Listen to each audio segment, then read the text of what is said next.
우리가 역사를 쓴다. 우리가 역사를 쓴다. 요한복음 14장 12절.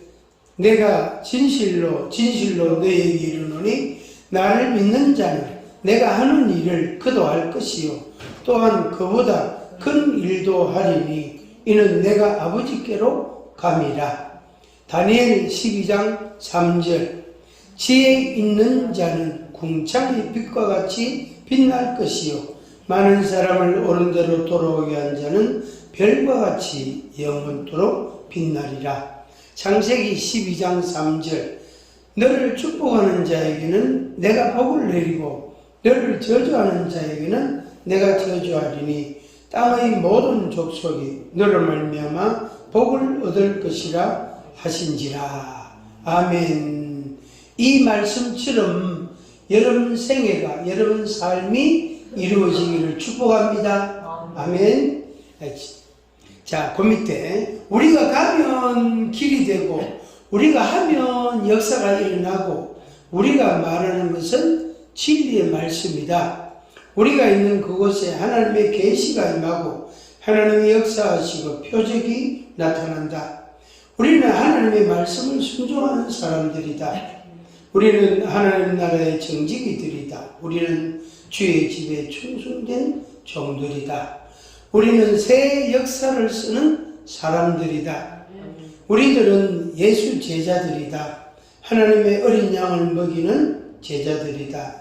주님께서 내 어린 양을 먹이라고 당부하신 자들이다. 우리의 사명은 분명해졌다. 새 역사를 쓰는 사람이다. 우리가 그런 사람들이다 하는 겁니다. 그 밑에 보기 디모데후서 6장 11절 이하 같이 봅니다.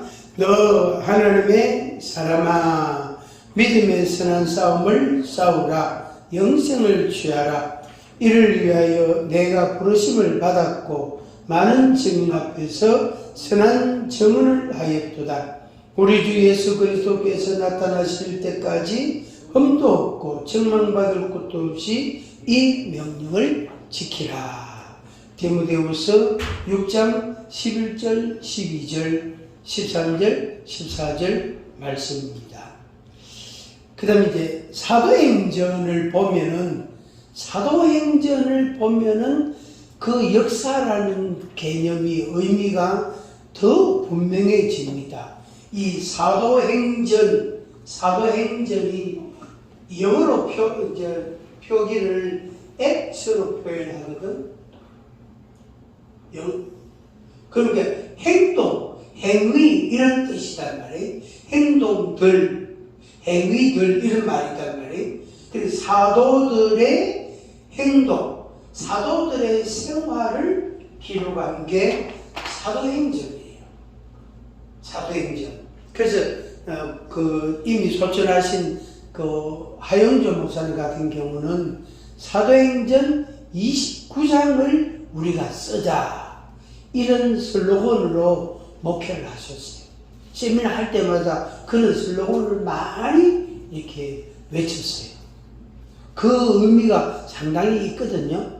상당히. 오늘 우리도 이제 그렇게 한번 적용해 볼 수 있는 겁니다. 그렇게 예수님의 사도들이 바울 사도가 그 다음에 오늘 우리들 예수님의 제자들.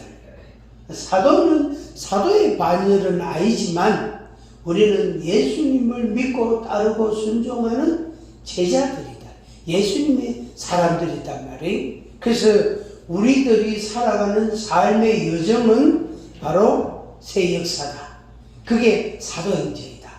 제자행전이다. 이렇게 이제 우리가 이름을 붙일 수 있겠습니다.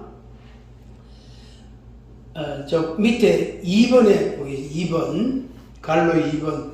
바울이 로마에서 전도하고 교제하였습니다. 사도행전 28장 23절부터 31절. 거기에 내용을 쭉 한번 볼까요? 같이. 바울이 로마에 갔어요. 로마에 가서 전도하고 사람들 만나고 교제하고 또 그렇게 했는데 그 바울이 집을 이제 그 세를 얻어가지고 생활을 했습니다. 그래서 유수가는 집에 사람들이 자꾸 모이게 되는 거예요. 바울을 찾아서 사람들이 자꾸 오는 거예요. 자꾸. 그래서 아침부터 저녁까지 이야기한 거예요.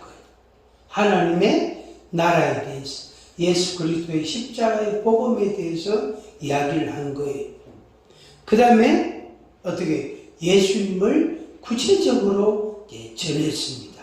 그런데 믿는 자들도 있고 믿지 않는 자들도 있었단 말이에요.